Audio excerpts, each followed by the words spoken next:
বৃষ্টি নয়, আরও 2 সপ্তাহ কড়া রোদ চান কৃষকরা। কড়া রোদ ও ভ্যাপসা গরম উপেক্ষা করে ধান কাটছেন ঝিনাইদহের চাষিরা।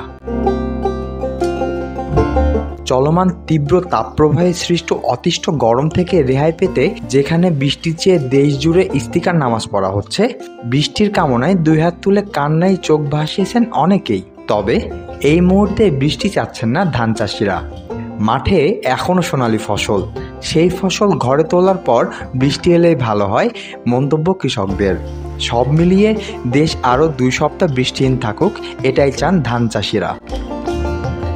ঘাম ঝরিয়ে ফলানো ফসল ঘরে তুলতে না হয় আরেকটু বেশিই ঘাম ঝরাবেন, তবুও যেন বজ্রসহ বৃষ্টি, শিলাবৃষ্টি এসে ফসলের কোনো ক্ষতি না করে, এমনটাই কামনা কৃষকদের।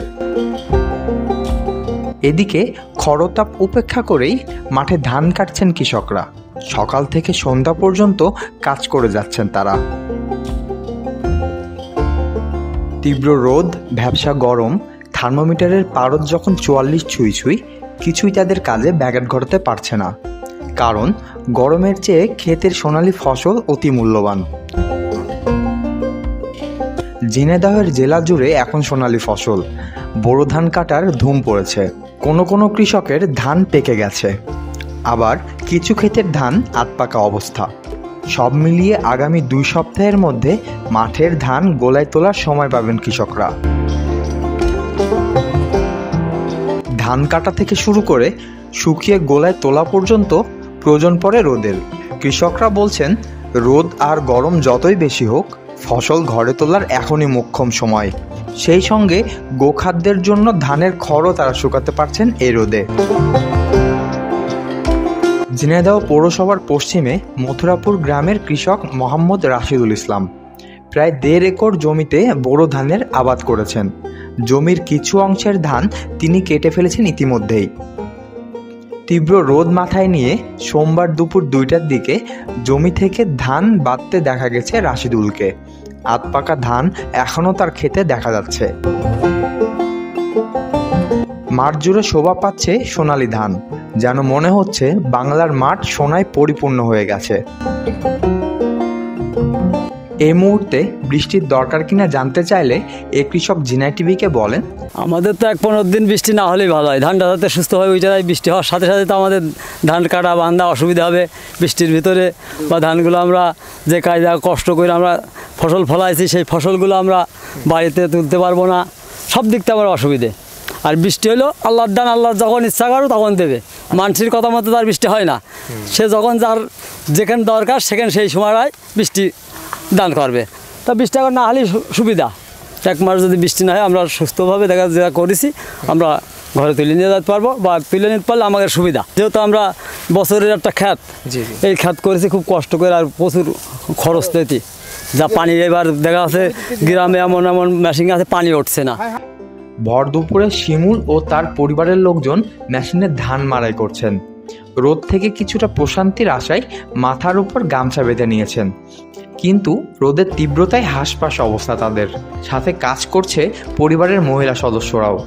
তারা জানায়, এখন ধান মাড়াইয়ের সময়, বৃষ্টি হলে সহজে খেতে ধান মাড়াই করা যাবে না, তাই রোদ উপেক্ষা করে মাঠে ধান মাড়াইয়ের কাজ করছেন তারা। একই এলাকার কৃষক নিহাজ ঝিনাই টিভিকে বলেন, আমার নাম নিহাজ ভাই। এই যে কত রৌদ্র, খুব তাপ, এখানে আপনাদের ধানের এই কাজ করতে কষ্ট হচ্ছে না? কষ্ট তো হচ্ছেই। আচ্ছা, এখন যদি বৃষ্টি হয় তাহলে কি আপনার ভালো লাগবে না কি অসুবিধা হবে, এটা আমাদের একটু জানাবেন। আমাকে শুকনো ধান কাটা পড়ে গিয়েছে, অনেক কাঁচা আছে, কাটতে বাকি আছে। এগুলো এখন যদি বৃষ্টি হয় তাহলে আমরা খুব ক্ষতিগ্রস্তর মধ্যে পড়বো। 15 দিন সময় হলে পরে আমরা ধানগুলো ইনশাল্লাহ তুলে নিতে পারবো। একই এলাকার আরও একজন কৃষক ঝিনাই টিভিকে বলেন, তারপরে যে ধান না কাটলে এলো, এই যে বৃষ্টিতে এলো ধান নষ্ট হয়ে যাবে, গুছাতেই হবে, উল্টোতে হবে, খুব ঝামেলা। বৃষ্টি হলে ধান নষ্ট হয়ে যাবে, বিচুলি নষ্ট হয়ে যাবে, এলো ধান হইলে কল বেরিয়ে যাবে। ধান যদি বৃষ্টিতে ভিজে গেলে সেই ধান তো আর নেওয়া যাবে না। এই জন্য বৃষ্টির আগে ধানটা কেটে এলো 2 সপ্তাহ আগে বাড়ি নিয়ে যেতে হবে। 2 সপ্তাহ বৃষ্টি যদি না হয় তো আমরা ধানটা হইলে ঘরে নিয়ে যেতে পারবো।